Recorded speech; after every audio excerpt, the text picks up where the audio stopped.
Ouais. Voilà, donc dans cette première vidéo, Serge vous a dévoilé les clés de sa réussite. Et dans cette seconde vidéo, je vais m'adresser à Serge. Et cette fois-ci, Serge, je voudrais que tu nous dévoiles toutes les opportunités. Comment tu as trouvé toutes ces opportunités? Les opportunités, on va dire, c'est parti à ma sortie de l'armée, puisque j'avais perdu mon père en 1979, que je suis parti dans la foulée à l'armée, donc à la sortie de mon année de service militaire. Qu'est-ce que je vais faire dans la vie? Comment je vais développer ma vie professionnelle? Comment je vais la diriger? Il se trouve que la première chose, comme j'expliquais dans la première vidéo, c'était de vendre du muguet. Donc c'est ce que j'ai fait, j'ai acheté du muguet, enfin, voilà. À la fin, j'en ai vendu jusqu'à 7 semi-remorques, et c'est grands semis. Alors vous imaginez 7 semi-remorques de muguet, mais c'était jusqu'à 94 je crois. Après je me suis disputé avec le producteur puisqu'il estimait que je gagnais trop d'argent sur lui, et évidemment au début j'étais un petit joueur, donc j'étais payé au pourcentage, et puis chaque année je grandissais, et à la fin ça faisait beaucoup d'argent. Donc le secret, c'est d'avoir vraiment saisi cette opportunité du muguet. Sans te dire quelques pots, et au total, c'était des semi-remorques. Je te disais, moi j'ai une contenance assez grande, donc je voyais toujours plus rare, et il se trouve que dans les années qui ont suivi, j'ai l'opportunité d'être sur le circuit du Castellet. Il faut savoir que je suis montard, donc j'avais toujours dit, j'irai vendre les sandwichs sur le circuit du Castellet, et l'opportunité s'est présentée. J'ai eu l'opportunité de rentrer sur le circuit et de payer mon emplacement. Le premier en course, c'était le premier bol d'or, c'était en 84. Il fallait absolument que je fasse les sandwichs au circuit du Castellet. J'ai beaucoup passé de temps, j'ai gagné très peu d'argent, mais je savais que c'était là que je devais me diriger. Au final, à la fermeture du Castellet en 98, on avait 3 emplacements, 3 restaurants, 30 salariés, et on faisait 1000 steaks hachés à l'heure. En clair, un steak haché toutes les 3 secondes. Et on vendait ça 50 francs. Donc vous imaginez. Bien sûr, c'était pas 24 heures sur 24, puisqu'en fait ça se passait entre la fin des qualifications, qui était vers les 13 heures, pour reprise de la course finale à 15 heures. Donc on avait 2 heures pour faire vraiment notre chiffre d'affaires. Voilà, c'était de grosses sommes d'argent à la fin. Mais ça m'a beaucoup aidé par la suite dans mes activités, puisque le circuit a été fermé, puisque Paul Ricard et moi, il a fallu qu'il vende le circuit pour payer les droits de succession pour la famille Ricard. Et moi, je me suis retrouvé un peu au chômage sur certaines parties-là. Donc, machinalement, j'ai cherché d'autres activités. Et il se trouve qu'en 2000, il y a eu un grand incendie à côté du circuit qui partait donc, du côté de Cuges, qui s'est terminé au Bossé. Et au passage, cet incendie a brûlé des mobil-hommes. Et j'ai investi, j'ai acheté ces terrains pour me boucher de pain. La chance que j'ai eue, c'est de pouvoir mettre des chalex, c'est des maisons mobiles, mais pas des mobil-hommes, des chalex parce que c'est haut. Et je me disais, je louerais ça l'été, je gagnerais ma vie en louant ça l'été.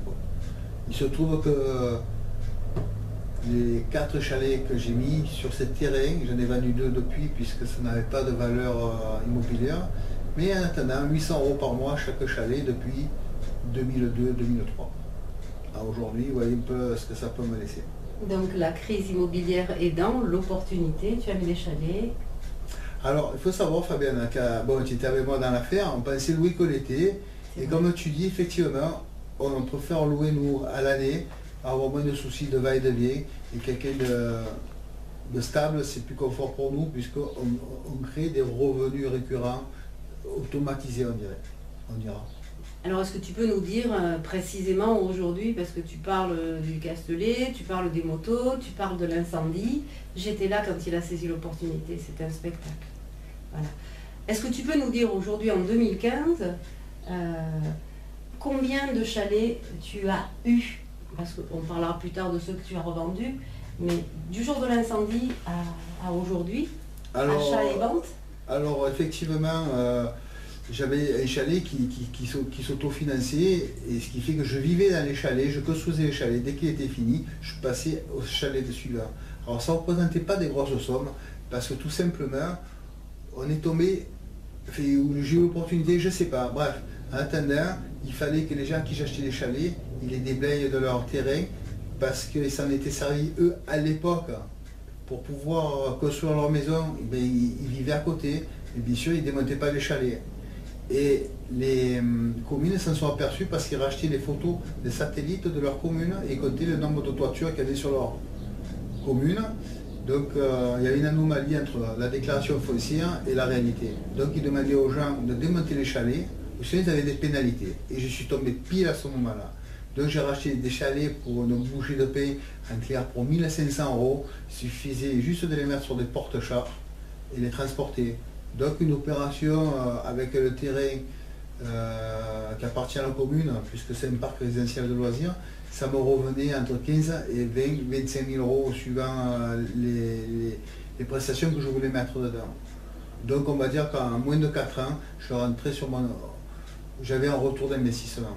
Donc tu veux nous expliquer qu'en saisissant cette opportunité, un chalet délabré, que toi tu payais très très peu, il suffisait de le ramener sur la parcelle, d'investir très peu d'argent dedans pour avoir un revenu à la sortie de 800 €. Par chalet. Voilà.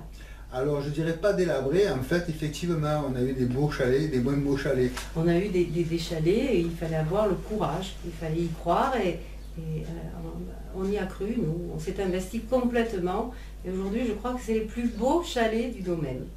Voilà. Il se trouve que j'avais une bonne équipe aussi qui m'ont aidé à les démonter, à les transporter. Hein. Les gens me connaissaient, donc j'ai eu des facilités. Je payais, mais j'avais la bonne équipe. Donc, les secrets que je vous disais, de savoir s'entourer des bonnes personnes. Voilà. Pas avoir peur de dire, ok, avec toi je continue, avec toi je me sépare. Parce que, encore une fois, il vaut mieux perdre un ongle qu'un doigt ou une main. Ça aussi, c'est une règle d'or que j'ai appris. Oui, mais je crois qu'il faut croire vraiment à ce que l'on veut et à ce que l'on fait. Et pour nous, ça marche. Voilà, on est discipliné, on essaye toujours de se remettre en question, de ne pas avoir peur de faire des erreurs, de savoir pourquoi on fait l'erreur et qu'est-ce qui fait qu'on a changé notre fusil d'épaule. Voilà, c'est constamment que je me pose ces questions. Même si des fois, avec Fabienne, je ne suis pas d'accord. Mais au moins on a le mérite de partager. C'est pour ça qu'une des autres règles, une des 7 secrets, c'est d'avoir la bonne personne à côté de vous qui sait faire la part des choses et qui vous accompagne dans vos choix. Et puis bien sûr, tu vas nous parler de diversifier son patrimoine. Ah oui, effectivement. Ça c'est très important. Diversifier notre patrimoine, ça sera une 3e vidéo.